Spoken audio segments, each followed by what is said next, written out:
हरि ओम गुरुवे शरणम।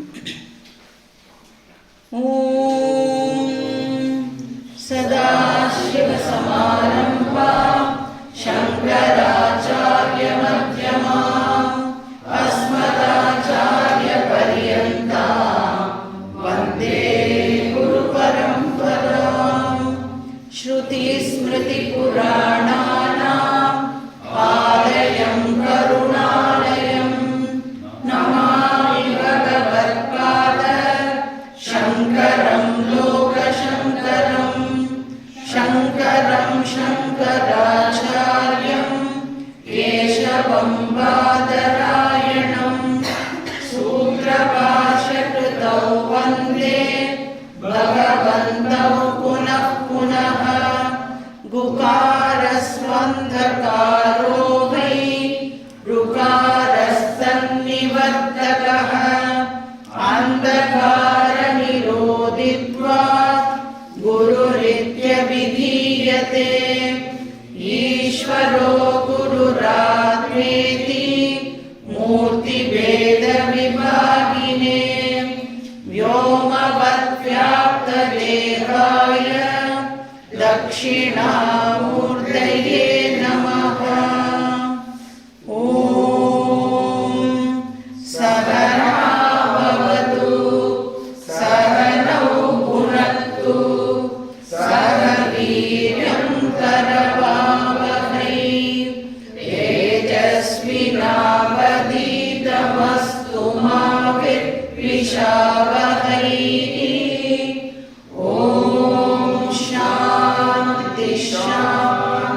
शांति हरि ओम श्री गुरुभ्यो नमः।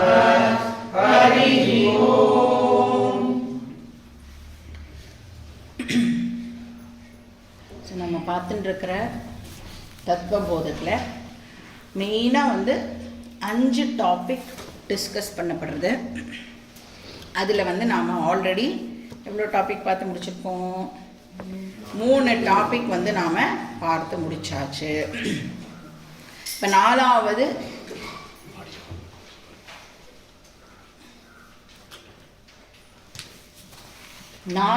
மெயின் டாபிக் உள்ள நாம் வந்து இப்போது என்டர் பண்ணுறோம். ஸோ ஃபஸ்ட்டு பார்த்த 3 டாபிக் என்ன அப்படின்னா,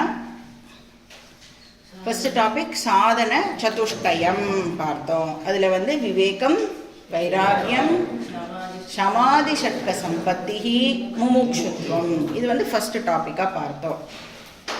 நெக்ஸ்ட் என்ன பார்த்தோம்? ஒரு இண்டிவிஜுவல் பற்றின அனாலிசிஸ் நாம் பண்ணோம். அதுக்கு பேர் வியஷ்டி விசாரஹா. வியஷ்டினா இண்டிவிஜுவல் அப்படின்னு பார்த்தோம். 3வது என்ன பார்த்தோம்? இந்த வேர்ல்டுடைய ஒரிஜினேஷனை பற்றி நாம் வந்து படித்தோம். இந்த வேர்ல்டு வந்து இப்படி 3 லேயர்டு டிவிஷன்ஸ் இருக்குது அப்படின்னு பார்த்தோம். பிரபஞ்ச திரயம்.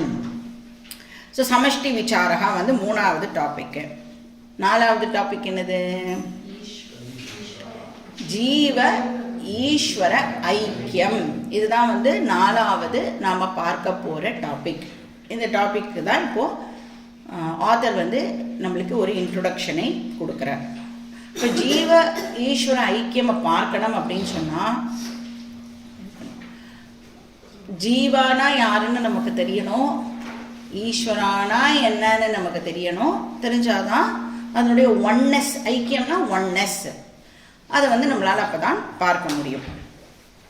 ஸோ இப்போ வந்து டெக்ஸ்ட்டுக்குள்ளே போகிறதுக்கு முன்னாடி, அதாவது ஆத்தர் வந்து ஸ்லோகம்லாம் பண்ணியிருக்கார்ல, அதுக்குள்ளே போகிறதுக்கு முன்னாடி நாம் வந்து இதை பற்றின ஒரு ஜென்ரல் பேக்ரவுண்டை பார்த்துட்டு அதுக்கப்புறமா டெக்ஸ்ட்டுக்குள்ளே என்டர் பண்ணலாம். இப்போ ஜென்ரலாக ஒரு பேக்ரவுண்ட் பார்க்கணும் அப்படின்னு சொன்னால், நம்ம முதல்லேருந்து படித்தோம்ல, போன கிளாஸ் வரைக்கும் என்ன படித்தோமோ அதை வந்து இப்போ நாம் ஒரு வாட்டி ரீகேப் பண்ணிக்கணும், ஞாபகப்படுத்திக்கணும். கன்சாலிடேட் பண்ணிட்டா தான் இந்த பேக்ரவுண்ட் நமக்கு புரியும். ஸோ நம்ம பார்த்தோம், ஒரு இண்டிவிஜுவல் அப்படின்னு எடுத்துட்டா, individual is a mixture of ஆத்மா அண்ட் அனாத்மா காம்போனன்ட்ஸ் அப்படின்னு பார்த்தோம். அதில் இந்த ஆத்மா காம்பனண்ட் இருக்குல்ல, அதை தான் சைத்தன்யம், கான்ஷியஸ்னஸ் அப்படின்னு சொன்னோம். இப்போ அந்த கான்ஷியஸ்னஸ் என்ன, ஆத்மா தரிகி கஹா அப்படின்னு பார்த்த பொழுது சச்சித் ஆனந்த ஸ்வரூபம் அப்படின்னு பார்த்தோம். சத் அப்படின்னு சொன்னா எக்ஸிஸ்டன்ஸ், அதனுடைய நேச்சரே எப்படி இருக்கிறது தான் அதனுடைய நேச்சர். அதுக்கப்புறம் சித் அப்படின்னு சொன்னா ஞானஸ்வரூபம், ஸோ அவேர்னஸ் பிரின்சிபிள் அப்படின்னு அர்த்தம், கான்ஷியஸ்னஸ் பிரின்சிபிள். அதுக்கப்புறம் ஆனந்தம் அப்படின்னா என்னன்னு பார்த்தோம், சுகஸ்வரூபம், அதோட நேச்சரே வந்து ஆனந்தா. அதுக்கப்புறம் நம்ம கான்ஷியஸ்னஸோட 5 ஃபீச்சர்ஸ் பார்த்தோம் இல்லையா. அது வந்து பார்ட்டோ ப்ராப்பர்ட்டியோ ப்ராடக்டோ கிடையாது. எதோட பார்ட்டோ ப்ராடக்டோ ப்ராப்பர்ட்டியோ கிடையாது, பாடியோட பார்ட்டோ ப்ராடக்டோ ப்ராப்பர்ட்டியோ கிடையாது. இது வந்து இப்போ நம்ம பார்த்த பாயிண்ட்ஸ் எல்லாமே வெரி வெரி இம்பார்ட்டன்ட். இந்த பாயிண்ட்ஸ்லாம் இல்லாமல் வேதாந்தம் இல்லை. இப்போ 2 விஷயம் நாம் வந்து ஞாபகம் வச்சுக்கணும். 2 காம்பனன்ட்ஸ் இருக்கு. ஒன்று வந்து ஆத்மா காம்பனன்ட் சைத்தன்யம். அது எப்படிப்பட்டது அப்படின்னா நித்யஹா சர்வகதஹா நிர்விகாரஹா. நித்யஹானா என்ன அர்த்தம், எப்பவுமே இருக்கக்கூடியது. சர்வகதஹானா என்ன அர்த்தம், எல்லா இடத்துலையும் அது வியாபிச்சு இருக்கு. நிர்விகாரஹானா என்ன அர்த்தம், எந்த விதமான சேஞ்சஸும் அதுக்கு கிடையாது. விகாரம்னு சொன்னா சேஞ்சுன்னு அர்த்தம், நிர்விகாரம்னா சேஞ்சஸ் எதுவும் இல்லை அப்படின்னு அர்த்தம். அப்படின்னா இன்னொரு காம்பனன்ட் இருக்கே, அது எப்படி இருக்கும், அனித்தியமா இருக்கும். அப்புறம் அல்பகதா தான், எல்லா இடத்துலையும் அது வந்து பர்வேட் ஆகாது. அதுக்கப்புறம் விகாரத்தோட இருக்கும். அது எப்படி சொல்லலாம், சவிகாரம் அப்படின்னு சொல்லுவோம். இது நிர்விகாரம்னா இது வந்து சவிகாரம் வித் சேஞ்சஸ்ன்னு அர்த்தம். ஆட் பண்ணிடலாம். அப்படின்னா அது விகாரத்துக்கு உட்படுறதுனால அதனுடைய ஃபைனல் சேஞ்ச் என்ன ஆகும்னா அது அழிஞ்சு போயிடும். That is the last change அந்த அனாத்மா காம்பனண்ட்டுக்கு. அப்போ இந்த ஆத்மா காம்பனண்ட்டுக்கே நாம் வந்து பிரம்மன் அப்படின்னும் பேர் கொடுக்குறோன்னு பார்த்தோம். ஸோ டோட்டாலிட்டி ஆங்கிள்லேருந்து இந்த ஆத்மாக்கே பிரம்மன்னு பேர். இண்டிவிஜுவல் ஆங்கிள்லேருந்து கான்ஷியஸ்னஸ் பற்றி நாம் பேசும்பொழுது அதை ஆத்மான்னு சொல்கிறோம். டோட்டாலிட்டி ஆங்கிள்லேருந்து கான்ஷியஸ்னஸுக்கே பிரம்மன் அப்படின்னு பேர். இப்போ இண்டிவிஜுவல் லெவலில் 3 சரீரங்கள் இருக்கு அப்படின்னு பார்த்தோம். கரெக்டா? என்ன 3 சரீரங்கள்? காரண சரீரம், சூக்ஷ்ம சரீரம், ஸ்தூல சரீரம். இப்போ இந்த 3 சரீரங்களும் as such அதனுடைய நேச்சரை பார்த்தோம்னா அது எப்படி இருக்கு, ஜடமா இருக்கு இல்லையா, மேட்டர் பிரின்சிபிள்ல இருக்கு. இப்போ காரண சரீரம் இருக்குல்ல, அதுக்கு இன்னொரு பேர் என்னது, இதெல்லாம் நோட் பண்ணிக்கணும். இப்போ ஏன்னா இதெல்லாம் இருந்தால் தான் நம்ம வந்து டெக்ஸ்ட் படிக்கும் பொழுது ஈஸியாக இருக்கும். காரண சரீரம் இருக்கே அதுக்கு இன்னொரு பேர் அவித்யா.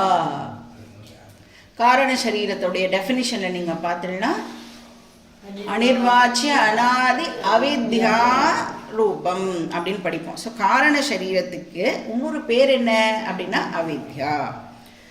இது வந்து மைக்ரோ லெவலில், ரைட்டா? இப்போ மேக்ரோ லெவலில் டோட்டாலிட்டி ஆங்கிளில் இதே மாதிரி வந்து 3 லேயர்டு டிவிஷன்ஸ் இருக்குன்னு பார்த்தோம். அதை வந்து பிரபஞ்சத்ரயம் அப்படின்னு சொல்றோம். ஸோ காரண பிரபஞ்சம், சூக்ஷ்ம பிரபஞ்சம், ஸ்தூல பிரபஞ்சம்.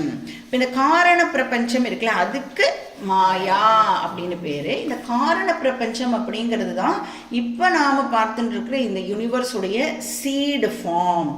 வரத்துக்கு முன்னாடி எப்படி இருந்தது அப்படின்னா காரண பிரபஞ்சமா இருந்தது. இப்போ மேக்ரோ லெவல்ல பிரபஞ்சத்ரயம், மைக்ரோ லெவல்ல ஷரீரத்ரயம். ஷரீரத்ரயம் அண்ட் பிரபஞ்சத்ரயம் இது ரெண்டுமே ஜடம். இதை வந்து நாம நல்லா ஞாபகம் வச்சுக்கணும். ஜடம்னா மேட்டர்.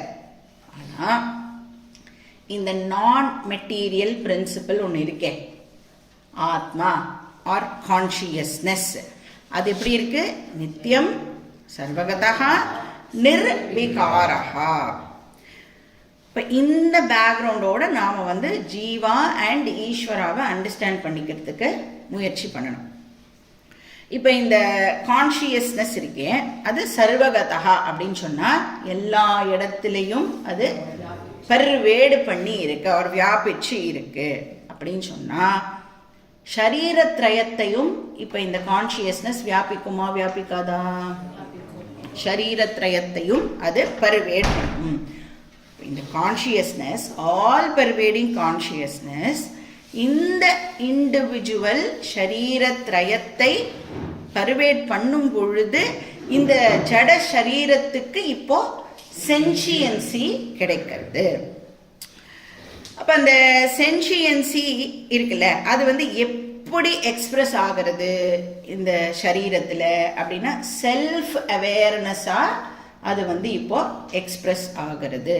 அது என்னது செல்ஃப் அவேர்னஸ் அப்படின்னா நான் அப்படின்னு நினைக்கிறோம் சொல்கிறோம் எல்லாம் இருக்குல்ல, அந்த நான் அப்படிங்கிறது தான் செல்ஃப் அவேர்னஸ். இப்போ வந்து நான் கிளாஸ் அட்டெண்ட் பண்ணிட்டு இருக்கேன், நான் இப்போ நோட்ஸ் எழுதுகிறேன், நான் ரொம்ப கேர்ஃபுல்லாக வந்து டீச்சர் சொல்கிறத கவனிக்கிறேன் அப்படின்ல அந்த நான் நான் நான் இருக்குல்ல, அதுக்கு பேர் செல்ஃப் அவேர்னஸ். இப்போ நம்மளுக்கு வந்து நான் இருக்கேனா இல்லையா அப்படிங்கிற டவுட் வருமா? நான் இருக்கேனா இல்லையா அப்படின்ற டவுட் வருமானா ஒரு நாளைக்கு கூட நமக்கு நான் இருக்கேனா அப்படிங்கிற டவுட்டு வரவே வராது. அது டவுட்டே வரலைல்ல, அதுக்கு பேர் self awareness. All the time எனக்கு அந்த செல்ஃப் அவேர்னஸ் இருந்துட்டே இருக்கு. டெலிப்ரேட்டாக நாம் ஒரு வாட்டியும் நான் நான் நான் நான் சொல்ல மாட்டோம், ஏன்னா அது ஆல்ரெடி செல்ஃப் எவிடெண்ட்டாக இருக்கிறதுனால டெலிப்ரேட்டாக நான் ஒரு வாட்டியும் சொல்ல வேண்டிய அவசியம் இல்லை. இப்போ வந்து நான் கிளாஸ் அட்டென்ட் பண்ணுறேன், நான் நோட்ஸ் எழுதுனேன், நான் பக்கத்தில் இருக்கிறவ கவனிக்கிறாளா இல்லையான்னு பார்க்குறேன், நான் வந்து என்னோடய ஃபோனில் வந்து மெசேஜ் வந்திருக்கா பார்க்குறேன். இப்படி ஒரு 5 சென்டென்ஸை சொன்னேன்னு வச்சுக்கோங்களேன். இந்த 5 சென்டென்ஸ்லையும் எது காமனாக இருக்குது, எது வேரியபிளாக இருக்குது? நான் அப்படிங்கிறது காமனாக இருக்குது. அதுக்கப்புறம் நம்ம என்னெல்லாம் சொல்கிறோமோ அதெல்லாம் வந்து வேரியபிளாக இருக்கு, மாறிண்டே இருக்கக்கூடியதாக இருக்குது. இப்போது வாட் ஐ ஆம் அவேர் ஆஃப் சேஞ்சஸ், ஆனால் தட் ஐ ஆம் அ self aware being is constant. நான் அப்படிங்கிறது கான்ஸ்டண்ட்டாக இருக்குது, ஆனால் நான் எதை பற்றின அவேர்னஸ் எனக்கு இருக்கு அப்படிங்கிறது மட்டும் மாறிண்டே இருக்கு. இப்போ இந்த நான் இருக்குல்ல, அந்த அதை தான் வந்து செல்ஃப் அவேர்னஸ் சொல்கிறோம். அந்த செல்ஃப் அவேர்னஸ் இந்த சரீரத்துக்கு எப்படி ஏற்படுறது? இந்த சரீரத்தை கான்ஷியஸ்னஸ் பர்வேடு பண்ணும் பொழுது இந்த செல்ஃப் அவேர்னஸ் வந்து கிடைக்கிறது. அப்போ ஒரு இந்த சரீரத்ரயம் இப்போ என்ன ஆயிடுறது, ஒரு இண்டிவிஜுவல் பீயிங்காக இப்போ இது ஆயிடுறது.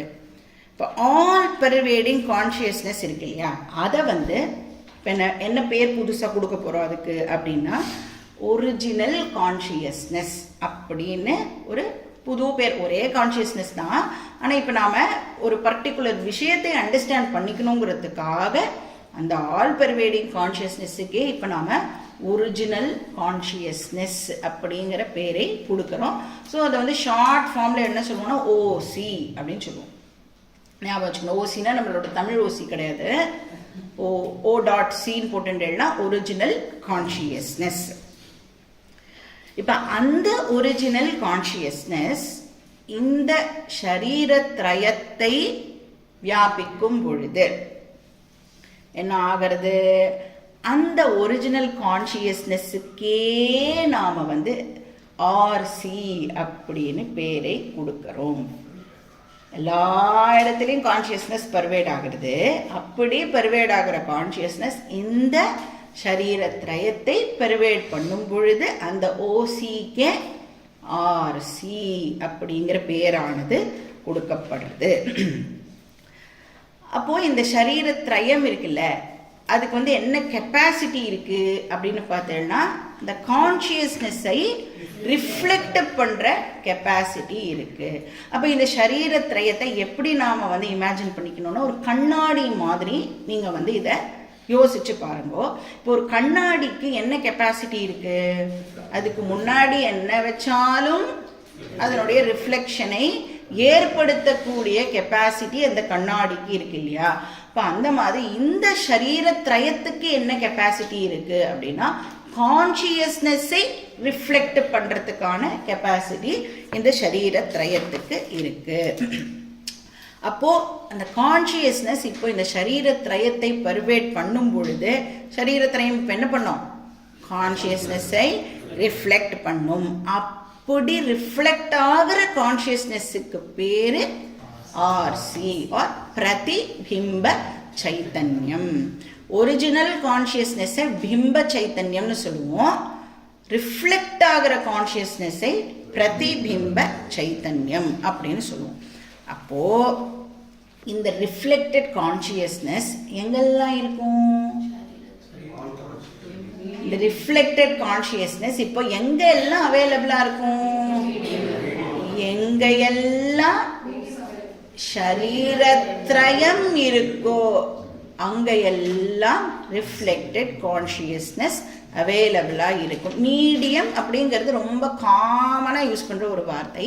ஸ்பெசிஃபிக்கா இப்ப என்ன கேள்வி கேட்கப்படுறது? ஆர்சி எங்கெல்லாம் இருக்கும். ஏன்னா இப்ப நம்ம வந்து யாரை பத்தி பேசிட்டு இருக்கோம்? ஒரு இண்டிவிஜுவலை பத்தி பேசிட்டு இருக்கிறதுனால இந்த ஆர்சி எங்கெல்லாம் அவைலபிளா இருக்கும்னா, சரீரத்ரயம் எங்க எல்லாம் இருக்கோ அங்க எல்லாம் இந்த ஆர்சி அவைலபிளா இருக்கும். இப்போ ஆல் பர்வேடிங் கான்சியஸ்னஸ், கரெக்டா? இங்கெல்லாம் கூட கான்சியஸ்னஸ் இருக்கு. ஆனா இங்க வந்து சரீரத்ரயம் இல்லாததுனால அந்த ஆர்சி வந்து இங்க பர்டிகுலர், அதாவது இந்த சென்சியன்சியை நம்மளால வந்து இந்த இடத்துல ரெகக்னைஸ் பண்ண முடியாது. ஏன்னா சென்சியன்சியை ரெகக்னைஸ் பண்ணணும்னா அதுக்கு ஸ்பெசிஃபிக்கா அந்த மீடியம் இருக்கணும். அதுதான் சரீரத்ரயம் அப்படின்னு சொல்றோம். இப்போ வந்து ஒரிஜினல் சூரியன் இருக்கு, சரியா? இப்போ அந்த ஒரிஜினல் சூரியனுக்கு கீழே நீங்க நிறைய கண்ணாடிகளை வச்சேள் அப்படின்னா இப்போ என்ன ஆகும்? ஒரு கண்ணாடியிலையும் நம்மளால வந்து ரிஃப்ளெக்டட் சூரியனை பார்க்க முடியும். எவ்வளோ ரிஃப்ளெக்ஷன்ஸ் பாசிபிள்? எவ்வளோ கண்ணாடி வைக்கிறோமோ அவ்வளோ ரிஃப்ளெக்ஷன்ஸ் வந்து பாசிபிள். இப்போ அந்த கண்ணாடியை தான் ரிஃப்ளெக்டிங் மீடியம் அப்படின்னு சொல்றோம் இல்லையா? இப்போ அந்த ரிஃப்ளெக்டிங் மீடியம் டிஸ்ட்ராய் ஆயிடுது அப்படின்னு சொன்னா என்ன ஆகும்? ரிஃப்ளெக்டட் சன் போயிடும். ஆனா original sun continues to exist. அது மாதிரி இப்போ ஒரிஜினல் கான்சியஸ்னஸ் இந்த பர்டிகுலர் சரீரத்ரயத்தை பர்வேட் பண்ணும் பொழுது பிரதிபிம்ப சைத்தன்யம் கிடைக்கிறது அப்படின்னு பார்க்கிறோம். இப்ப இந்த சரீரத்ரயங்கிற மீடியம் டிஸ்ட்ராய் ஆச்சு அப்படின்னு சொன்னா என்ன போகும்? ரிஃப்ளெக்டட் கான்சியஸ்னஸ் போகும். ஆனா original consciousness continues to exist. அப்போ ஒவ்வொரு இண்டிவிஜுவலுக்கும் இப்ப என்ன இருக்கு அப்படின்னா, ஒரிஜினல் கான்சியஸ்னஸும் இருக்கு, ரிஃப்ளெக்டட் கான்சியஸ்னஸும் இருக்கு. புதுசா ஒரு விஷயத்தை இப்ப நாம ஆட் பண்ணிக்கிறோம். ஏன்னா இப்போ ஒரு இண்டிவிஜுவல்னா ரெண்டு காம்பனன்ட்னு பார்த்திருக்கோமா? ஆத்மா காம்பனன்ட், அனாத்மா காம்பனன்ட். அந்த ஆத்மா காம்பனன்ட் தான் இப்போ ஓசி, அனாத்மா காம்பனன்ட் தான் ஆர்எம் மீடியம். அனாத்மா காம்பனன்ட்ல சரீரத்ரயம் அப்படின்னு பார்த்தோம்ல, அது வந்து ஆர்எம். இப்போ இந்த ஓசி இந்த ஆர்எம் பெர்வேட் பண்ணும் பொழுது ஆர்சி கிடைக்கிறது. அப்போ ஒவ்வொரு இண்டிவிஜுவலையும் இப்போ நாம என்ன சொல்லலாம்னா ஓசி பிளஸ் ஆர்சி காம்பினேஷன் அப்படின்னு இப்போ சொல்லலாம். இப்போ இந்த மீடியம் போகும் பொழுது ஆர்சி போறது, ஆனா ஓசி கண்டினியூ ஆகிறது. இப்போ நம்ம புனர் ஜென்மம் பத்திலாம் பேசுறோம் இல்லையா? ரீபர்த் அதை பற்றி பேசணும். அப்புறம் வந்து இந்த ஜீவா வந்து லோக்கா டு லோக்காலாம் ட்ராவல் பண்ணுறது அப்படின்னு பேசணும். இப்போ நம்ம வந்து சப்போஸ் நிறைய புண்ணியம் பண்ணிட்டோம்னு வச்சுக்கோங்களேன், இந்த ஜென்மாக்கு அப்புறம் நமக்கு வந்து சொர்க்கலோகம் கிடைக்கிறது.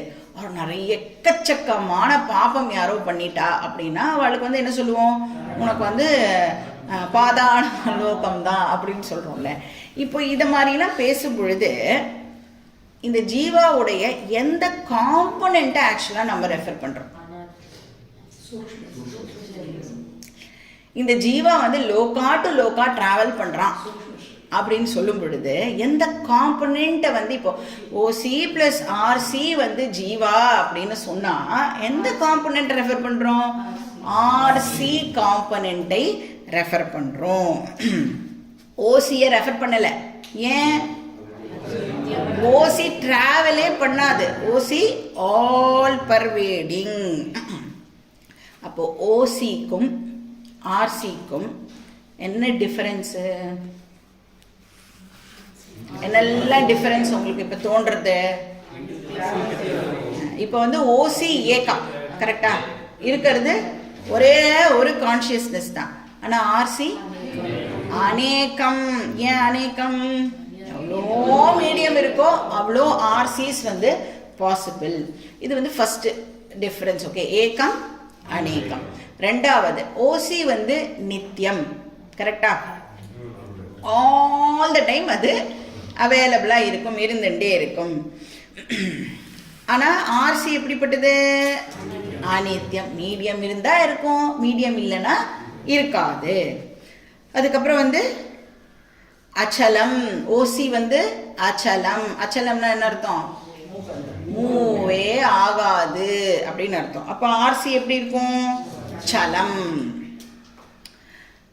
இதுக்கப்புறம் இன்னொரு வித்தியாசம் என்ன அப்படின்னு பார்த்தோம்னா, ஒவ்வொரு சரீரத்தில் ரிஃப்ளெக்ட் ஆகிற ஆர்சி இருக்குல்ல, ஒரு இண்டிவிஜுவல் சரீரத்திரயத்திலையும் ரிஃப்ளெக்ட் ஆகிற கான்ஷியஸ்னஸ் இருக்கே, அதுக்கு கிரடேஷன் உண்டு.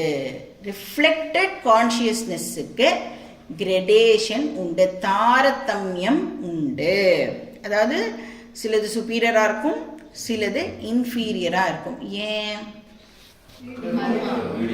மீடியமை பொறுத்து ரிஃப்ளெக்ஷனும் மாறும். கரெக்டா? இப்போ நல்ல பளிச்சுன்னு தொடச்சி வச்ச கண்ணாடினா அதில் எப்படி தெரியும்? முகம் பளிச்சுன்னு தெரியும். இந்த கண்ணாடி எப்போ வாங்கினதுன்னே தெரியல, அதில் பாதரசம்லாம் வந்து அந்த மாதிரி ஒரு கண்ணாடியாக இருந்ததுன்னா அதில் எப்படி நம்மளுடைய முகம் தெரியும்? அப்போ ஆனால் ஒரே முகம்தான், இந்த முகம்தான். பளிச்சுன்னு தொடச்ச கண்ணாடிக்கு முன்னாடி போய் நின்னா பளிச்சுன்னு தெரியறது. ஒரு மாதிரி டல்லாக இருக்கிற கண்ணாடிக்கு முன்னாடி போய் நின்னா ரிஃப்ளெக்ஷன் எப்படி இருக்கும்? டல்லாக இருக்கு. ஆனால் ஒரிஜினல் எப்படி இருக்கு? பிரைட்டாக இருக்கு. ஆனால் மீடியமை பொறுத்து ரிஃப்ளெக்ஷன் வந்து மாறுறது. இப்போ வந்து ஒருத்தரோட இன்டெலெக்ட் வந்து பிரைட்டாக இருக்குன்னு வச்சுக்கோங்க, அதில் பர்வேட் ஆகிற கான்ஷியஸ்னஸ் எப்படி இருக்கும்? பிரைட்டாக ஆர்சியாக இருக்கும். ஒருத்தருடைய இன்டெலெக்ட் டல்லாக இருந்து இப்போ தூங்கிட்டு இருக்கான்னா அதில் பர்வேட் பண்ணுற ஆர்சியும் எப்படி இருக்கும்னா டல்லாக இருக்கும். இப்போ இதுலேயே பார்த்தோம்னா மனுஷ சரீரத்துக்கும் மிருக சரீரத்துக்கும் அகெயின் வித்தியாசம் இருக்குது. இந்த சரீரத்ரயம்ங்கிறது டிஃப்ரெண்ட்டு, மிருகத்துக்கு இருக்கிற சரீரத்ரயம் அப்படிங்கிறது டிஃப்ரெண்ட். அந்த சரீரத்ரயத்திலேயே கிரடேஷன் இருக்கிறதுனால ஆர்சியில் ஆப்வியஸாக வந்து நம்மளுக்கு கிரடேஷன் ஆனது இருக்கும். இப்போ அனிமல் சரீரத்தையும் ஒரு பிளான்ட் சரீரத்தையும் கம்பேர் பண்ணேன்னா பிளான்ட் சரீரம் இன்னும் இன்ஃபீரியராக இருக்கக்கூடியது. அதனால அதில் ரிஃப்ளெக்ட் ஆகிற கான்ஷியஸ்னஸும் வந்து ரொம்ப இன்ஃபீரியராக தான் இருக்கும். அதனால தான் நீங்கள் பார்த்தீங்கன்னா நம்மளால் தத்துவபோதா கிளாஸ் அட்டென்ட் பண்ண முடியறது, அனிமல்ஸ்னால தத்துவபோதா கிளாஸை அட்டென்ட் பண்ண முடியலை. ஏன்னா நம்மளுடைய மீடியம் வந்து சுப்பீரியராக இருக்கிறதுனால நம்மளால் வந்து கிளாஸ் எல்லாம் அட்டென்ட் பண்ண முடியறது. அப்புறம் மனுஷாளுக்குள்ளேயே நிறைய வித்தியாசங்கள் இருக்குல்ல, ஒரு மனுஷனுக்குமே வந்து வித்தியாசத்தை பார்க்குறோம். அதுவும் எதனால அப்படின்னா, ஒருத்தருக்கு மீடியம் நல்லா இருக்கும், ஒருத்தருக்கு வந்து மீடியம் வந்து கொஞ்சம் சுமாராக இருந்தது அப்படின்னு சொன்னால் அதுலேயும் வந்து அந்த கிரடேஷன்ஸ் இருக்குது. ஒருத்தருக்கு வந்து பார்த்தேன்னா ஒரே நல்ல தாட்ஸாக பாசிட்டிவ் தாட்ஸாக ஜென்ரேட் ஆகும், அப்போ அவளை வந்து நம்ம நோபல் பர்சன் அப்படின்னு சொல்கிறோம். ஒருத்தருக்கு வந்து கெட்ட எண்ணங்கள்லாம் வந்ததுன்னா அவளை வந்து கெட்டவா அப்படின்னு சொல்கிறோம். இதெல்லாம் எதனால அப்படின்னா டிபெண்ட்ஸ் ஆன் தி மீடியம். அப்போ ஆர்சிக்கு மீடியமை பொறுத்து கிரடேஷன்ஸ் உண்டு. இந்த ஆர்சி இருக்குல்ல, இதுக்கு என்ன பேர் கொடுக்கறா சாஸ்திரத்துலன்னா, இந்த ஆர்சிக்கு தான் ஜீவா அப்படின்னு பேர். அப்ப இந்த ஜீவா லோகா டு லோகா டிராவல் பண்றான் அப்படின்னு சொல்றோம்ல, அப்ப ஆர்சி டிராவல் பண்றது அப்படின்னு அண்டர்ஸ்டாண்ட் பண்ணிக்கணும். அப்போ இந்த சரீரத்ரயம்ல ரிஃப்ளெக்ட் ஆகிற சைத்தன்யத்துக்கு பேரு ஜீவா. சரி, அப்போ ஜீவா ஓசியும் கிடையாது, ஆரமும் கிடையாது. கரெக்டா? ஜீவா ஓசியும் கிடையாது, ஆரமும் கிடையாது. கரெக்டு தானே? ஏன்னா ஜீவா தான் ஆர்சி ஆச்சே. ஓசியும் கிடையாது, ஆரமும் கிடையாது. இந்த ஆர்சி இருக்குல்ல, ரிஃப்ளெக்டட் கான்ஷியஸ்னஸ், இதை வந்து சாஸ்திரம் இன்னும் ஃபைனாக டிவைட் பண்ணுறது. இப்போ இந்த ஆர்சிலேயே 3 டிவிஷன்ஸ் இருக்கு அப்படின்னு சாஸ்திரம் சொல்றது. எப்படி ஆர்சியே இப்போ நம்ம 3ஆக பிரிக்கலாம்? ஆன்சர் வந்து அதுல கொஸ்டின்லேயே இருக்கு. ஏன் ஆர்சியே 3ஆக பிரிக்கலாம்? Very good. 3 மீடியம் அவைலபிளாக இருக்கிறதுனால 3 ஆர்சி நமக்கு கிடைக்கிறது. சரீரத்ரயம் இருக்குல்ல, ஸ்தூல சரீரம், சூக்ஷ்ம சரீரம், காரண சரீரம் அப்படின்னு 3 சரீரங்கள் இருக்கிறதுனால ஒவ்வொரு சரீரத்திலையும் ரிஃப்ளெக்ட் ஆகிற கான்ஷியஸ்னஸுக்கு சாஸ்திரம் 3 டிஃப்ரெண்ட் நேம்ஸை கொடுக்கறது. ஆனால் பர்வேட் ஆகிறது என்னமோ ஒரே ஒரு ஒரிஜினல் கான்ஷியஸ்னஸ் தான். ஆனால் அந்த மீடியமை பொறுத்து மீடியம் டிஃபர் ஆகிறதுனால இந்த ரிஃப்ளெக்ஷனுக்கு டிஃப்ரெண்ட் நேம்ஸ் வந்து கொடுக்கப்படுறது. ஸோ நாம் வந்து இப்போ எப்படி இதை அண்டர்ஸ்டாண்ட் பண்ணிக்கலாம் ஒரு நோட் பண்ணி வச்சுக்கலாம் அப்படின்னா, 3 மீடியம் இருக்கு இல்லையா, அதனால் RM1, RM2, RM3 அப்படின்னு அந்த மீடியமை நோட் பண்ணிக்கோங்க. ஸ்தூல சரீரம், சூக்ஷ்ம சரீரம், காரண சரீரம். So RM1, RM2, RM3. அப்புறம் ரிஃப்ளெக்ஷனுக்கு என்ன பேர்? RC1, RC2, RC3. அப்போ OC1, OC2, OC3 இருக்கா? இருக்கிறது ஒரே ஒரு OC. இது வந்து மைக்ரோ லெவலில் இப்படி இருக்கு அப்படின்னு சொன்னால், மேக்ரோ லெவலில் இதையே எப்படி நாம் இப்போ சொல்லலாம்? மேக்ரோ லெவலில் என்ன இருக்கு? பிரபஞ்ச திரயம் இருக்கு. அதில் அகெயின் இந்த ஆல் பர்வேடிங் கான்ஷியஸ்னஸ் ரிஃப்ளெக்ட் ஆகுமா ஆகாதா? ஆகும். இப்போ பிரபஞ்ச திரயத்தை நாம் RM4, RM5, RM6 அப்படின்னு சொல்லிக்கலாம். ஏன்னா இங்கே RM3 வரைக்கும் போட்டுட்டோம் இல்லையா? அதனால பிரபஞ்ச திரயத்துக்கு என்ன பண்ணலாம்? RM4, RM5, RM6 அப்படின்னா அதில் ரிஃப்ளெக்ட் ஆகிற கான்ஷியஸ்னஸுக்கு RC4, RC5, RC6 அப்படின்னு ஒரு பேரை நாம கொடுக்கலாம். இதுக்கெல்லாம் ஆக்சுவலா என்ன பேரு அப்படிங்கிறதை நாம பார்க்கலாம், பின்னாடி பார்ப்போம். இப்ப வந்து இந்த பிரபஞ்சம் ஒரு ஆர்டர்லி ஃபேஷன்ல இயங்கின்னு இருக்கு, ஹார்மோனியஸா இயங்கின்னு இருக்கு அப்படின்னு சொன்னா எதனால இது பாசிபிள் அப்படின்னா, ஆல் பர்வேடிங் கான்ஷியஸ்னஸ் இந்த பிரபஞ்ச திரயத்தை பர்வேட் பண்றதுனால தான் இந்த ஹார்மோனியஸா இந்த பிரபஞ்சமே வந்து இப்போ இயங்கிண்டு இருக்கு. இப்போ சயின்ஸில் பார்த்தீங்கன்னா, சயின்ஸ் வந்து நம்மளுக்கு வெறும் ஃபிசிக்கல் லாஸ் மட்டும்தான் சொல்லிக் கொடுக்கும். நேச்சுரலாக இருக்கிற law of gravity, magnetic force, இந்த மாதிரி ஃபிசிக்கல் லாஸ் பற்றி நம்மளுக்கு சயின்ஸ் சொல்லிக் கொடுக்கும். ஆனால் சாஸ்திரம் என்ன பண்ணுறது, நம்மளுக்கு மாரல் லாஸ் பற்றியும் சாஸ்திரம் சொல்லி கொடுக்கறது.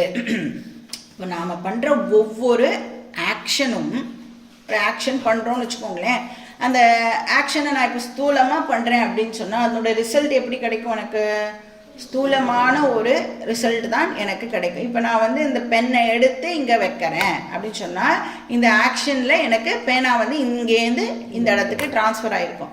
ஆனால் சாஸ்திரம் சொல்கிறது ஸ்தூலமாக மட்டும் இல்லை, சூக்ஷ்மமாகவும் ஒரு ரிசல்ட்டு நாம் பண்ணுற எல்லா ஆக்ஷன்லையும் இன்க்ளூடட் அப்படின்னு சொல்கிறது. அப்படின்னா என்ன அர்த்தம்?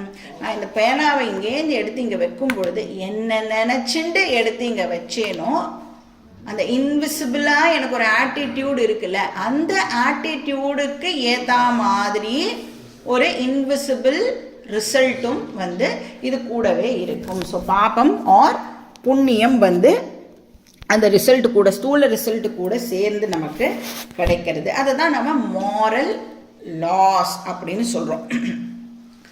இப்போ இந்த மாரல் லாஸ் இருக்குல்ல, அது வந்து நம்மளுடைய இந்த ஜென்மாவுக்கு மட்டும் காரணம் இல்லை, நம்மளுடைய ஃப்யூச்சர் ஜென்மாஸுக்கும் அந்த மாரல் லாஸ் தான் வந்து இப்போது காரணமாக இருக்க போகிறது. ஸோ புனரப்பி ஜனனம் புனரப்பி மரணம் எதை பொறுத்து அமைய போகிறது அப்படின்னா இந்த மாரல் லாஸ் இருக்கு இல்லையா, லா ஆஃப் கர்மாவை பொறுத்து தான் அமைய போகிறது. ஸோ யோனி மன்யே பிரபத்தியந்தே ஷரீரத்வாய தேகினஹா ஸ்தானுமன்யேனு சம்யந்தி யதா கர்மா யதாஸ்ருதம் அப்படின்னு கட்டோபனிஷத் வந்து சொல்கிறது. யார் யார் என்னென்ன பாபமன் புண்ணியம் பண்ணியிருக்காளோ அதுக்கு ஏற்ற மாதிரியான சரீரம் தான் அவளுக்கு அடுத்தடுத்த ஜென்மத்தில் கிடைக்கிறது. ஸோ ஒரு மனுஷ ஜீவா, இப்போ நாம் வந்து ஒரு மனுஷ ஜீவா இல்லையா, ஜீவா மனுஷ சரீரத்தில் இருக்கோம், அதனால நம்மள மனுஷ ஜீவா அப்படின்னு சொல்கிறோம். அடுத்த ஜென்மத்தில் நமக்கு என்ன சரீரம் கிடைக்கும்னா டாங்கி சரீரம் கிடைக்கலாம், இல்லை மங்கி சரீரம் கிடைக்கலாம், இல்லை ஏதாவது ஒரு நாயாக இருக்கலாம், புழுவாக இருக்கலாம், என்னவா வேணும்னாலும் நாம் இருக்கலாம். அதெல்லாம் எதை பொறுத்து அமையிறது அப்படின்னா நம்மளுடைய பாப புண்ணியத்தை பொறுத்து அது அமையிறது. இல்லை அடுத்த ஜென்மம் இப்போ நம்ம ஒழுங்காக கிளாஸ் எல்லாம் வந்து கட்டடிக்காமல் வந்தோம்னா இந்த ஜென்மாலேயே நம்ம வந்து மோட்சம் அடையலாம். இல்லைன்னா இதை கண்டினியூ பண்ணுறதுக்காக அகெயின் நம்மளுக்கு பகவான் மனுஷ ஜென்மத்தையும் கொடுக்கலாம். ஸோ இது எல்லாமே வந்து இப்போது ஒரு பர்ஃபெக்டாக இயங்கின்னு இருக்கு அப்படின்னு சொன்னால் அந்த ஆர்கனைசிங் இன்டெலிஜென்ஸ் எது அப்படின்னு பார்த்தோம்னா மேக்ரோ லெவலில் ரிஃப்ளெக்ட் ஆகிற சைத்தன்யம் தான் அந்த ஆர்கனைசிங் இன்டெலிஜென்ஸாக இருக்குது.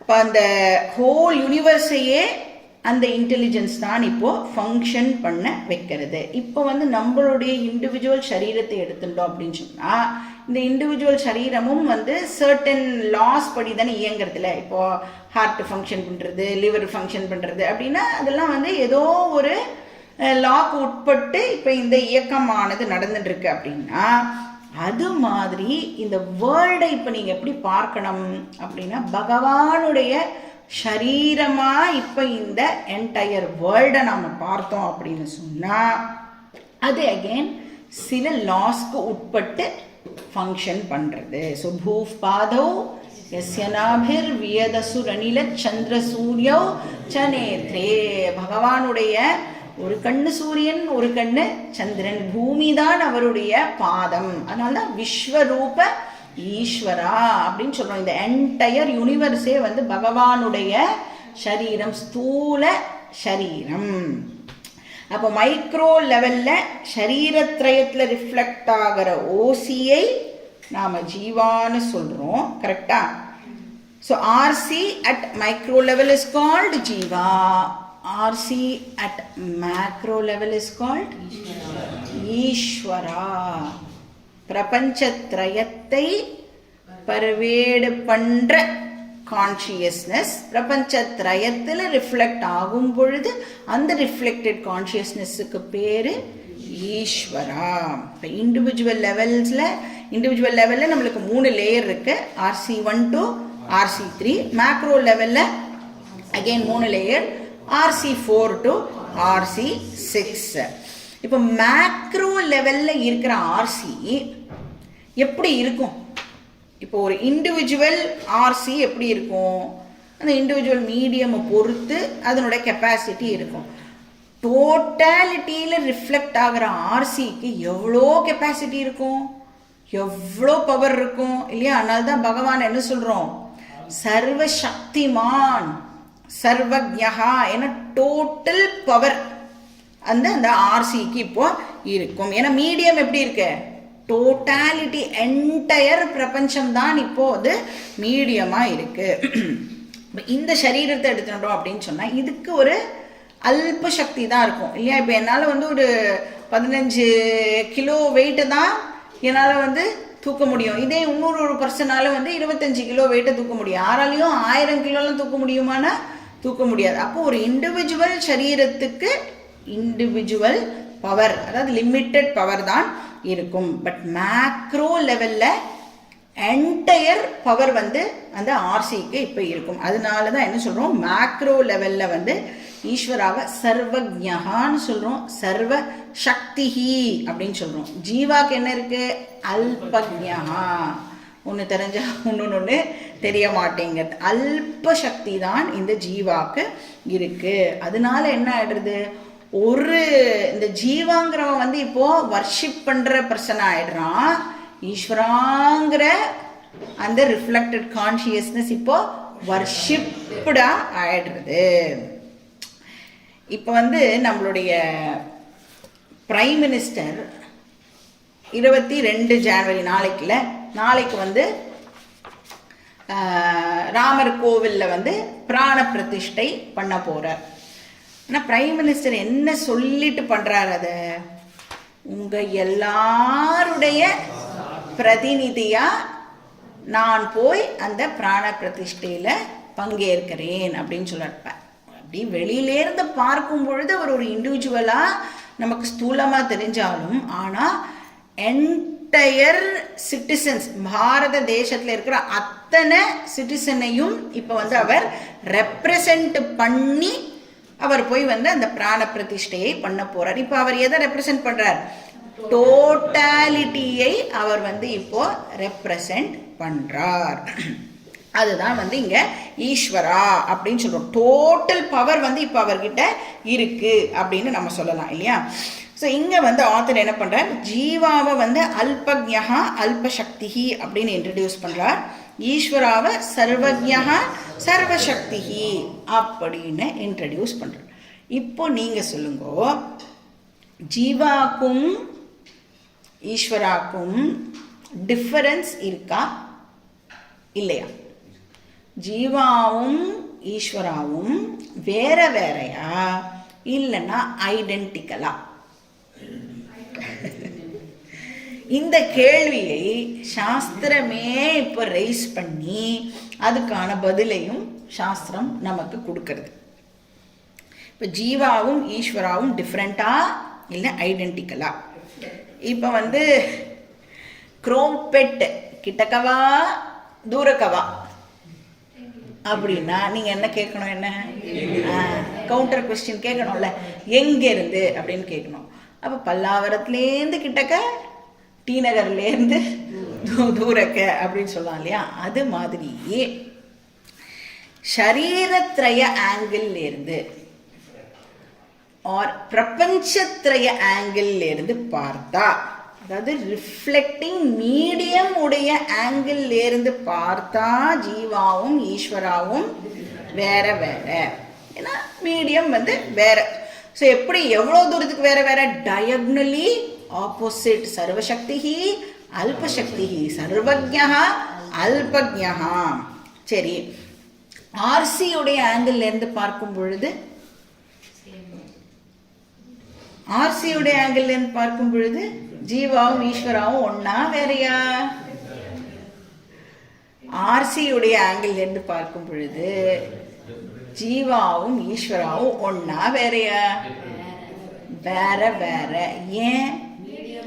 ஆர்சி எதை பேஸ் பண்ணி இருக்கு, மீடியமை பேஸ் பண்ணி தான் ஆர்சி இருக்கு. அதனால ஆர்சியுடைய ஆங்கிள் இருந்தும் ஜீவா வேற ஈஸ்வரா வேற. நல்லா ஞாபகம் வச்சுக்கணும், ஆர்எம் ஓட எப்பவுமே ஆர்சி அசோசியேட் ஆகி இருக்கும். ஆர்எம் இல்லைன்னா ஆர்சி இல்லை.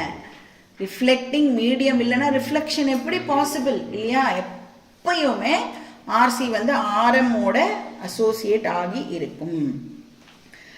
சரி, இப்போ ஆர்எம் ஆங்கிள்லேருந்து பார்த்துட்டோம், ஆர்சி ஆங்கிள்லேருந்து பார்த்துட்டோம். What is the left out angle? OC angle.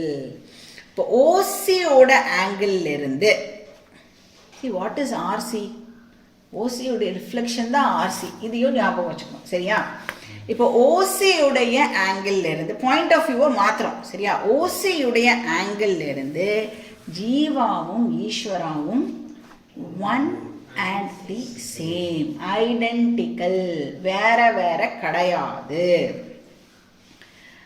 ஏன்னா இருக்கிற ஒரே ஓசி தான் அந்த ஆரமையும் பர்வேட் பண்றது, இந்த ஆரமையும் பர்வேட் பண்றது. இண்டிவிஜுவல் ஆரமையும் அந்த ஓசி தான் பர்வேட் பண்றது, டோட்டல் ஆரமையும் அந்த ஒரே ஓசி தான் பர்வேட் பண்றது.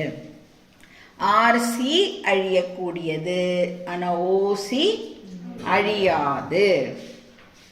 வேதாந்தம் என்ன சொல்றது, நம்மளுடைய லைஃப்ல இந்த சோ கால்டு ப்ராப்ளம்ஸ் இருக்குல்ல, நம்ம வந்து எனக்கு ஒரே பிரச்சனையா இருக்கு, வாழ்க்கையே பிரச்சனையா இருக்குன்னு சொல்றோம்ல, இந்த பிரச்சனை எல்லாம் இப்ப எதனால ஏற்படுறது அப்படின்னா, நான் அழிஞ்சு போயிடுவேன், நான் ஒரு அல்ப ஜீவா, நேற்றுக்கு பிறந்திருக்கேன் இன்னைக்கு போயிடுவேன் அப்படின்னு நாம நினைச்சுட்டு இருக்கிறதுனால தான் நாம இவ்வளோ ப்ராப்ளம்ஸையும் இப்போ ஃபேஸ் பண்ணிட்டு இருக்கோம் அப்படின்னு சாஸ்திரம் சொல்றது. அப்போ அந்த இன்செக்யூரிட்டி ஃபீலிங் இருக்குல்ல, நான் போயிடுவேன், அதனால என்ன பண்ணுறோம், அந்த இன்செக்யூரிட்டி ஃபீலிங் இருக்கிறதுனால என்னெல்லாம் பண்ணினா செக்யூராக நான் ஃபீல் பண்ணுவேன் அப்படின்னு ஒன்னொன்னையா நான் வந்து ட்ரை பண்ணிகிட்டே இருக்கேன். இது இருந்தால் எனக்கு செக்யூரிட்டி கிடைக்குமா, அது இருந்தால் செக்யூரிட்டி கிடைக்குமா அப்படின்னு ஸ்கூலில் படிக்கிறதுலேருந்து ஒரு நல்ல வேலைக்கு போகிறது வரைக்கும் நான் வந்து அந்த செக்யூரிட்டிக்காக இப்போ ட்ரை பண்ணிகிட்டே இருக்கேன். சரி, நல்ல வேலையில் தான் இருப்போம். இப்போ கூட ஒரு 40 வயசு 50 வயசு தான் ஆகியிருக்கும். ஆனால் அந்த நல்ல வேலையில் இருக்கிறத என்ஜாய் பண்ணாமல் அப்போ கூட என்ன பண்ணுவோம், ரிட்டையர் ஆயிட்டேன்னா எனக்கு என்ன ஆகும். அப்போ என்ன உனக்கு பெஸ்டா கிடைச்சாலும் இந்த இன்செக்யூரிட்டி ஃபீலிங் வந்து நம்மளை விட்டு போகவே மாட்டேங்கிறது. அப்போ என்ன ப்ராப்ளம் இருக்கு ஆல் த டைம் நம்மளுக்கு, என்ன ஃபெடரல் ப்ராப்ளம் நமக்கு ஆல் த டைம் இருக்கு. ஃபெடரல் அப்படின்னா FEDEREL, அது வந்து ஒரு அக்ரோனிம், சரியா? என்ன ப்ராப்ளம் அப்படின்னா FEனா ஃபியர், பயம். சதா சர்வ காலமும் ஒன்று எனக்கு என்ன ஆயிடுமோ இல்லைன்னா என்னுடைய குடும்பத்துக்கு என்ன ஆயிடுமோ இப்படிங்கிற பயம் வந்து கான்ஸ்டன்டாக நமக்கு இருந்துகிட்டே இருக்கு. அதுக்கப்புறம் என்னது, டிஇனா டிப்ரெஷன். பயந்து பயந்து பயந்து என்ன ஆயிடுறது, ஒரு மாதிரி டிப்ரெஸ்டா ஆயிடுறோம். அதுக்கப்புறம் என்ன இருக்கு, REனா ரிக்ரெட்ஸ். ஒரு இதெல்லாம் நான் பண்ணியிருக்க கூடாதோ, என்னோட லைஃப்ல இன்னும் பெட்டராக நான் வந்து என்னோட லைஃப்பை வந்து லீட் பண்ணியிருக்கணுமோ, இப்படி பேசியிருக்க கூடாதோ, இதை ட்ரை பண்ணியிருக்க கூடாதோ, அப்படி எல்லாம் வந்து வயசு ஆக ஆக நம்மளுடைய ரிக்ரெட்ஸும் வந்து இன்க்ரீஸ் ஆகும். அப்போ ஃபைனலாக என்னது, left out, letter L, single letter L அப்படின்னா லோன்லினஸ். வயசு ஆகும் பொழுது யாராவது நின்று நம்மளை சாப்பிட்டியான்னு கேட்பாளா, நம்மளை பார்த்தாலே ஓடி போயிடுவா. அப்போ அந்த லோன்லினஸும் வந்து டெஃபினட்டாக நம்மளே அஃபெக்ட் பண்ணும். இப்போ இந்த insecurity problem throughout our life இருந்துகிட்டே இருக்கு. இந்த இன்செக்யூரிட்டி ப்ராப்ளமை தான் சாஸ்திரம் சம்சாரா அப்படின்னு சொல்றது. இப்போ இந்த சம்சாரா ப்ராப்ளம் எவ்வளோ நாளைக்கு கண்டினியூ ஆகும்?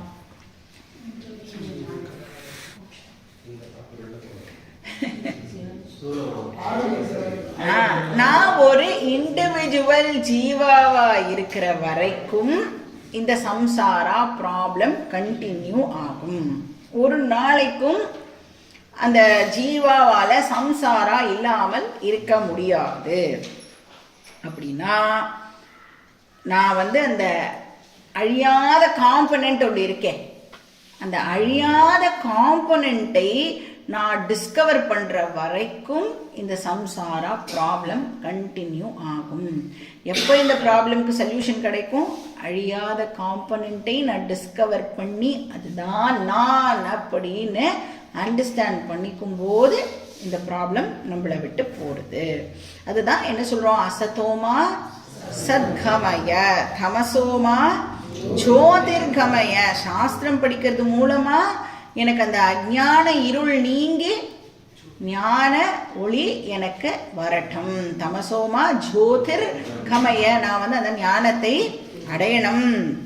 அந்த ஞான ஒளி என்னை வந்து என்ன கொடுக்கறது, எனக்கு என்னுடைய அழியாத நேச்சரை எனக்கு அது காட்டுறது. மிருத்யோர்மா ஆமிருதம் கமய, மிருத்யோர்மான அழியக்கூடிய வண்ண நான் நினைச்சுட்டு இருக்கேனே, அந்த ராங் அண்டர்ஸ்டாண்டிங்கை இந்த நாலேஜ் வந்து மாத்துறது. நான் வந்து அமிர்த ஸ்வரூபம் அப்படின்னு வந்து என்னை டிஸ்கவர் பண்ண வைக்கிறது. இப்போ அதுக்கு ஒரே ஒரு வழிதான் இருக்கு இதை டிஸ்கவர் பண்ணணும்னா. என்னது? இப்போ நான் வந்து என்னுடைய ரியல் ஐயை இப்போ நான் வந்து டிஸ்கவர் பண்ணி ஆகணும். நான் இப்போ எதை வந்து நானுன்னு நினைச்சுட்டு இருக்கேன்? ஆர்எம்ஐ நான் வந்து நான் அப்படின்னு நினைச்சுட்டு இருக்கேன்ல. இப்போ ஆர்எம் வந்து என்னுடைய உண்மையான நேச்சரா இருக்க முடியுமா? இந்த சரீரம் என்னுடைய உண்மையான நேச்சரா இருக்க முடியுமானா இருக்க முடியாது. ஏன்னா அது வரது போறது. It is subject to arrival and departure. தேஹினோஸ்மின் யதா தேகே கௌமாரம் யௌவனம் ஜரா. குழந்தையா இருந்தேன், அப்புறம் யுவாவா ஆனேன், அதுக்கப்புறம் மிடில் ஏஜ் வந்தது, அதுக்கப்புறம் வயசாச்சு, அதுக்கப்புறம் பாடி போயிடுறது. வந்து போகக்கூடிய இந்த தேகம் எப்படி நானா இருக்க முடியும்? அதனால இந்த உடம்பு வந்து சரி அப்படியே அழியாமலே இந்த உடம்போட இருந்துடலாமா அப்படின்னா, இந்த உடம்பு வந்து அழியாம இருக்கணும்னு நினைக்கிறது முட்டாள்தனம். ஏன்னா இந்த உடம்போட நேச்சரே வந்து மாறக்கூடியது தான். ஸோ உடம்போட நேச்சரை நாம் வந்து அக்செப்ட் பண்ணிக்கணும். அப்படின்னா என்ன பண்ணணும்? அது வரத்துக்கும் அலோவ் பண்ணணும், அது போகிறதுக்கும் நாம் வந்து அலோவ் பண்ணணும். சரி, இது ஆரமோட கதை. ஆர்சி வந்து இப்படி அழியாமல் இம்மார்டலாக இருக்க முடியுமா? ஆரம் அழியக்கூடியதுன்னா ஆர்சியும் ஆப்வியஸாக வந்து அழியக்கூடியது. ஏன்னா வந்து ஆர்சி ஆர்எம்ஐ டிபெண்ட் பண்ணி இருக்கு. இப்போ என்னுடைய ஓன் ஃபேஸுடைய ரிஃப்ளெக்ஷன் எவ்வளவு காலம் அவைலபிளா இருக்கும்? ஆரம் இருக்கிற வரைக்கும், கண்ணாடி இருக்கிற வரைக்கும் அது அவைலபிளா இருக்கும். மிரர் வந்து உடஞ்சி போயிடுது அப்படின்னு சொன்னா ரிஃப்ளெக்ஷனும் வந்து போயிடும். ஸோ ஆர்சி ஆர்எம்ஐ டிபெண்ட் பண்றதுனால அதுவும் ஒரு நாள் போயிடும். அதனால இந்த பாடி மைண்ட் சென்ஸ் காம்ப்ளெக்ஸ் இருக்குல்ல, இந்த காம்பனண்ட் இருக்கே, இந்த அனாத்மா காம்பனண்ட் ஒரு நாளைக்கும் நித்தியமா இருக்க முடியாது. ஸோ ஆர்சியும் நித்தியமா இருக்க முடியாது. அப்போ வேதாந்தம் சொல்றது ஆர்எம்ஐயும் ஆர்சியையும் நன்னா யூஸ் பண்ணி நீ அந்த ஓசியை டிஸ்கவர் பண்ணு அப்படின்னு சொல்றது. ஏன்னா ஓசி தான் உன்னுடைய ஒரிஜினல் நேச்சர். அது நித்யா சர்வகதா சச்சித் ஆனந்த ஸ்வரூபா. அந்த சச்சித் ஆனந்த ஸ்வரூபம் அகம் அஸ்மி அப்படின்னு நாம டிஸ்கவர் பண்ணணும். அப்போ ஓசியுடைய ஸ்டாண்ட் பாயிண்ட்ல இருந்து ஜீவாவும் ஈஸ்வராவும் வேற வேற இல்லை. ஜீவாவுடைய ஒரிஜினல் நேச்சரும் ஓசி தான், ஈஸ்வராவுடைய ஒரிஜினல் நேச்சரும் ஓசி தான். அப்போ ஓசி ஆங்கிள் இருந்து ரெண்டும் ஒன் அண்ட் தி சேம். ஆனால் ஜீவாவும் ஈஸ்வராவும் ஆரம் உடைய ஸ்டாண்ட் பாயிண்ட்ல இருந்து வேற வேற, ஆர்சியுடைய ஸ்டாண்ட் பாயிண்ட்ல இருந்து வேற வேற. அப்போ எப்போதான் இந்த ஜீவ ஈஸ்வர ஐக்கியம் பாசிபிள் அப்படின்னா ஓசியுடைய ஆங்கிள் இருந்து மட்டும்தான் இந்த ஜீவா அண்ட் ஈஸ்வர ஐக்கியம் வந்து பாசிபிள். இந்த விஷயத்தை தான் தத்துவமசி அப்படிங்கிற மகா வாக்கியம் நமக்கு சொல்லி கொடுக்கிறது. தத்துவமசி அப்படிங்கிறது உபனிஷத்துடைய ஒரு மகா வாக்கியம். தத் அப்படின்னு சொன்னா ஈஸ்வரா அப்படின்னு அர்த்தம். யாரு வந்து சிருஷ்டி ஸ்திதி லயத்துக்கு காரணமோ அவரை வந்து தத் அப்படின்னு சொல்றது, ஈஸ்வரான்னு சொல்றது. அந்த ஈஸ்வரா துவமசி, நீந்தான் அந்த ஈஸ்வரா அப்படின்னு உபனிஷத் சொல்லித்து. அப்படின்னா எந்த ஆங்கிள் இருந்து உபனிஷத் இப்ப அதை சொல்றது? ஓசியுடைய ஆங்கிள் இருந்து ஜீவாவும் ஈஸ்வராவும் ஒண்ணு அப்படின்னு எந்த வாக்கியம் சொல்கிறதோ அந்த வாக்கியத்தை நாம் மகா வாக்கியம் அப்படின்னு சொல்கிறோம். இப்போ ஆரமோட ஆங்கிள் இருந்தும் டிஃப்ரெண்ட்டு, ஆர்சியோட ஆங்கிள் இருந்தும் டிஃப்ரெண்ட். ஆனால் ஓசியோடைய ஆங்கிள்லேருந்து ஜீவாவும் ஈஸ்வராவும் ஒன்று.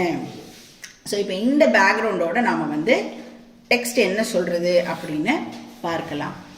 ஸ்தூல சரீராபிமானி ஜீவநாமகம் பிரதிபிம்பம் பிரம்ம பிரதிபிம்பம் பவதி அப்படின்னு படித்தோம். இப்போ பிரம்ம பிரதிபிம்பம் இருக்கே அதுக்கு என்ன பேரா? ஜீவநாமகம் பவதி அப்படின்னு சொல்றாரு. பிரம்மன்னா இந்த இடத்துல என்ன போட்டுக்கணும்? இப்போ நம்ம ஓசி, பிரதிபிம்பம்னா ஆர்சி, பிரம்மனோட ரிஃப்ளெக்ஷன் தான் பிரதிபிம்பம் ஆர்சி. அதுக்கு என்ன பேரா? ஜீவநாமகம் பவதி. பிரம்மனோடைய பிரதிபிம்பத்துக்கு பேரு ஜீவா. இப்போ இந்த பிரதிபிம்பம் இருக்கே, இந்த பிரதிபிம்பம் ஒரு ஆர்சி இருக்கே, இந்த ஆர்சியால இண்டிபெண்டா எக்ஸிஸ்ட் ஆக முடியுமா? ஆர்சி இண்டிபெண்டா எக்ஸிஸ்ட் ஆகுமா? இப்போ ஆர்சி இருக்கணும்னா ரெண்டு விஷயம் தேவை. என்ன ரெண்டு விஷயம்? ஆரம் அண்ட் ஓசி தேவை. ஏன்னா ரிஃப்ளெக்ட் ஆகிறதுக்கு மீடியம் இருக்கணும், அப்புறம் ஒரிஜினல் ஒன்று இருந்தால் தான் ரிஃப்ளெக்ஷன் வந்து பாசிபிள். அப்போ அந்த இப்போ என்னுடைய ரிஃப்ளெக்டட் ஃபேஸ் இருக்குல்ல, என்னோட ரிஃப்ளெக்டட் ஃபேஸ் எப்பவுமே எதோட அசோசியேட் ஆகியிருக்கும்? மிரர் அண்ட் ஒரிஜினல் ஃபேஸோட என்னுடைய ரிஃப்ளெக்டட் ஃபேஸ் அசோசியேட் ஆகி இருக்கும். அப்போ ஒரிஜினல் ஃபேஸும் கண்ணாடியும் சேரும் பொழுது ரிஃப்ளெக்டட் ஃபேஸ் வந்து நமக்கு கிடைக்கிறது. அந்த ரிஃப்ளெக்டட் ஃபேஸ் எப்பவும் கண்ணாடியையும் ஒரிஜினல் ஃபேஸையும் சார்ந்தே இருக்கும். அது மாதிரி இப்போ இந்த சரீரத்ரயமும் ஓசியும் சேரும் பொழுது என்ன கிடைக்கிறது? ஆர்சி வந்து நமக்கு கிடைக்கிறது. அந்த ஆர்சி இந்த சரீரத்ரயத்தையும் ஓசியையும் டிபெண்ட் பண்ணி தான் இருக்கும். அதனால இப்போ ஜீவா, ஆர்சி தான் ஜீவா அப்படின்னு படித்தோம் இல்லையா? இப்போ இந்த ஆர்சி வந்து ஆரமும் ஓசியும் இல்லாமல் இருக்க முடியாது அப்படின்னு சொன்னா இப்போ ஜீவாவை எப்படி ரீப்ளேஸ் பண்ணிக்கலாம்? நாம ஓசி பிளஸ் ஆரம் plus RC is equal to Jeeva அப்படின்னு நாம வந்து இப்போ போட்டுக்கலாமா? ஆர்சி இஸ் ஈக்குவல் டு ஜீவான்னு பார்த்தோம். ஆர்சியால ஆரமும் ஓசியும் இல்லாமல் இருக்க முடியாது அப்படின்னு சொன்னா ஓசி ஆர்சி ஆரம் இது மூணும் சேர்ந்தது ஜீவா அப்படின்னு நாம வந்து அண்டர்ஸ்டாண்ட் பண்ணிக்கலாம். இந்த ஜீவாக்கு இப்போ வந்து ஒரு ஆப்ஷன் ஆனது கொடுக்கப்படுறது. என்ன ஆப்ஷன்? தன்னை வந்து ஒரிஜினல் கான்ஷியஸ்னஸ்னும் கிளைம் பண்ணிக்கலாம். எது வந்து அதோட ஒரிஜினல் நேச்சரோ அதுதான் நான் அப்படின்னு கிளைம் பண்ணிக்கலாம். ஆர் என்ன பண்ணலாம்? நான் ஆர்சி தான் அப்படின்னும் அது வந்து கிளைம் பண்ணிக்கலாம். ஏன்னா இந்த ஜீவா வந்து பிறக்கும் போதே எதோட பிறக்கிறான் அப்படின்னா இக்னோரன்ஸோடவே பிறக்கிறான். இப்போ நம்மளோட கேபிட்டல் அப்படின்னு சொல்லுவோம்ல, எதோட வந்திருக்கோம் அப்படின்னா நம்மளுடைய கேபிட்டல் என்னன்னா இக்னோரன்ஸோட தான் நாம் எல்லாருமே வந்து பிறக்கிறோம். இப்போ ஸ்கூல் போகிறோம், காலேஜ் போகிறோம், எல்லாம் போய் நிறைய விஷயங்களை கற்றுக்கும் பொழுது சில இக்னோரன்ஸ் எல்லாம் வந்து ட்ராப் ஆகிறது. ஆனால் எந்த இக்னோரன்ஸ் கண்டினியூவஸாக நம்ம கூடவே இருக்குது அப்படின்னு பார்த்தா செல்ஃப் இக்னோரன்ஸ் வந்து கண்டினியூவஸாக இருக்குது. அதனால தான் நெக்ஸ்ட் ஜென்மா நெக்ஸ்ட் ஜென்மா நெக்ஸ்ட் ஜென்மா எவ்வளோ ஜென்மா எடுத்தாலும் இந்த ஒரிஜினல் ஐயை டிஸ்கவர் பண்ணாத வரைக்கும் செல்ஃப் இக்னோரன்ஸ் வந்து இருக்க போகிறது. அதனால இங்கே என்ன சொல்றார் ஆத்தர்? ஸ்தூல சரீர அபிமானி. யார் இது ஸ்தூல சரீர அபிமானி? இந்த ஆர்சி இருக்கானே ஜீவா தன்னை என்ன பண்ணிக்கிறான்? ஸ்தூல சரீரத்தோட ஐடென்டிஃபை பண்ணிக்கிறான். அபிமானம்னா ஐடென்டிஃபை பண்ணிக்கிறது. அவனை தான் ச ஏவ ஜீவஹா, இவன்தான் அந்த ஜீவா, இந்த மார்டல் ஜீவா, ஃபைனைட் ஜீவா. இவன் என்ன பண்றான்? பிரகிருத்தியா. அங்க இருக்க அந்த லைன்ல நம்ம ஆல்ரெடி படிச்சிட்டோம் இல்லையா?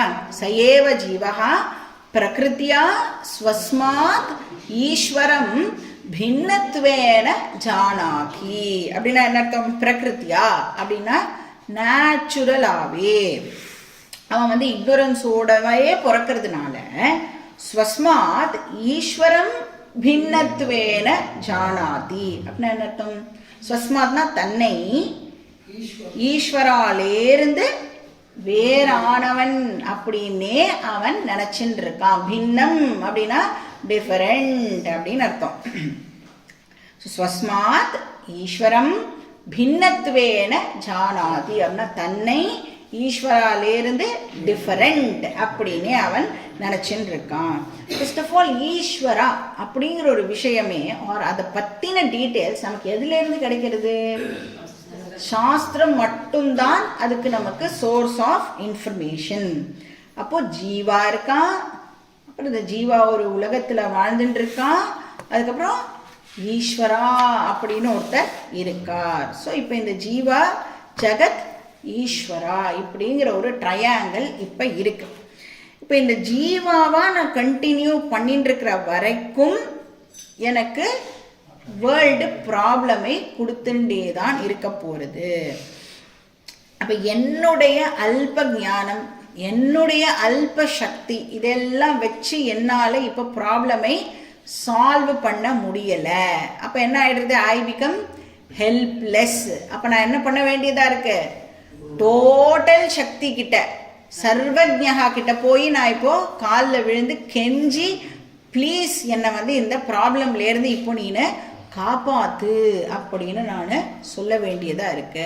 அப்போ ஒரு ப்ராப்ளம் முடிஞ்ச உடனே உனக்கு போருமா அப்படின்னா இல்லை, நான் வேணும்ட்டு இன்னொரு ஒரு ப்ராப்ளமே இப்போ நான் எடுத்து போட்டுக்கிறதுனால மறுபடியும் நான் போய் ஈஸ்வரா கிட்ட என்னை காப்பாத்து அப்படின்னு நான் சொல்ல போகிறேன். ஏன்னா என்னுடைய சொந்த பசங்களே சொன்ன பேச்ச கேட்க மாட்டேங்கிறா அப்படின்ன பொழுது இந்த வேர்ல்டு எப்படி இருக்கு? எப்பயும் ஆல் த டைம் எனக்கு வந்து ப்ராப்ளமை கொடுத்துட்டே இருக்கு. அதனால என்ன பண்ணுறேன்? உடனே பகவான் கிட்ட போய் உனக்கு நான் இதை கொடுக்குறேன், அதை கொடுக்குறேன், இந்த பூஜை பண்ணுறேன், அந்த பூஜை பண்ணுறேன், இந்த பரிகாரம் அந்த பரிகாரம் அப்படின்னு சொல்லி கான்ஸ்டன்ட் ஸ்ட்ரகிள்லையே நான் வந்து என்னை கண்டினியூ பண்ணி வச்சுட்டு இருக்கேன். இப்போ நான் ஒரு சம்சாரி, இந்த வேர்ல்டு எனக்கு பிரச்சனையை கொடுக்கறது, இந்த பிரச்சனையிலேருந்து என்னை காப்பாத்துறவர் ஈஸ்வரா. இப்போ ப்ராப்ளம் மாற்றி ப்ராப்ளம் எனக்கு வந்துட்டே இருக்கு. இந்த ப்ராப்ளம்லேருந்து பகவான் என்னை காப்பாத்துறார். அப்போ நான் வேற, இந்த வேர்ல்டு வேற, அப்புறம் ஈஸ்வரா வேற இப்படின்னு நமக்கு ஒரு ஐடியா இருக்குல்ல. இதுக்கு பேரு சம்சாரா அப்படின்னு சொல்றது. பாக்கி டீட்டெயில்ஸ் நம்ம நெக்ஸ்ட் கிளாஸ்ல பார்க்கலாம். ஓம் பூர்ணமத பூர்ணமிதம் பூர்ணாத் பூர்ணமுதச்யதே பூர்ணஸ்ய பூர்ணமாதாய பூர்ணமேவாவசிஷ்யதே. ஓம் சாந்தி சாந்தி சாந்தி. ஹரி ஓம் ஸ்ரீ குருப்யோ நமः. ஹரி ஓம்.